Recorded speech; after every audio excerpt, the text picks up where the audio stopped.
ಎಲ್ಲರಿಗೂ ನಮಸ್ಕಾರ. ಹೀಗೆ ನೋಡ್ತಾ ಇದ್ದಾರಲ್ಲ, ಇದು ಅನ್ನ ವೆರೈಟಿ ಅಂತ. ಈ ಥರ ಕಾಯಿ ದಪ್ಪ ಬಂದಿದ್ರು ಇನ್ನೂ ಕಲರ್ ಬಂದಿಲ್ಲ ಅಂತಂದರೆ ಓಕೆ, ಇದಕ್ಕೆ ನಾವು ಅವ್ರಿಗೆ ರೈತರಿಗೆ ಅನ್ನೋದನ್ನು ಸಂಪೂರ್ಣ ಮಾಹಿತಿಯನ್ನು ಕೊಟ್ಟಿದ್ದೀವಿ. ಈಗ ನೋಡ್ಬೋದು ಎಷ್ಟೊಂದು ಕಾಯಿಗಳಿದ್ದಾವೆ. ಒಂದು 7ರಿಂದ 8 kg ಕಾಯಿ ಇದೆ. ಈ ಥರ ಕಾಯಿ ಸೆಟ್ಟಿಂಗ್ ಏನಕ್ಕೆ ಆಗಿದೆ ಅಂತಂದರೆ ಬಿಕಾಸ್ ಆಫ್ ಪರಾಗಸ್ಪರ್ಶ.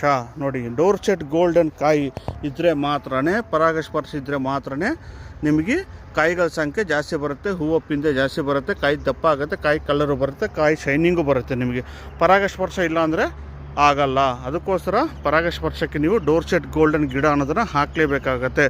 ಈ ಥರ ಹಾಕಿದ್ರೆ ಈ ಥರ ಕಾಯಿ ಅನ್ನೋದನ್ನು ಹೆಚ್ಚಿಗೆ ಬರುತ್ತೆ. ನಿಮಗೆ ಇಳುವರಿ ಹೆಚ್ಚಿಗಿರುತ್ತೆ, ಕಾಯಿ ಕಲರು ಬರುತ್ತೆ, ಕಾಯಿ ದಪ್ಪ ಬರುತ್ತೆ, ಕಾಯಿ ರುಚಿ ಬರುತ್ತೆ. ಮೊದಲನೇ ವರ್ಷ ಸ್ವಲ್ಪ ಹುಳಿ ಬಂದರೂ 2ನೇ ವರ್ಷದಿಂದ ಅನ್ನೋದನ್ನು ಕಾಯಿ ತುಂಬ ರುಚಿ ಬರುತ್ತೆ. ಈಗ ನೋಡ್ಬೋದು ಇಷ್ಟೊಂದು ಕಾಯಿಗಳನ್ನ ಬಿಟ್ಟಿದೆ. ಇದು ನಮ್ಮ ಕರ್ನಾಟಕದಲ್ಲಿ ಚಿಕ್ಕಬಳ್ಳಾಪುರ ಡಿಸ್ಟಿಕ್ಕಲ್ಲಿ ಈ ತೋಟ ಇರೋದನ್ನು. ಓಕೆ, ಹೆಚ್ಚಿನ ಮಾಹಿತಿ ಬೇಕಂದರೆ ಕರೆ ಮಾಡಿ.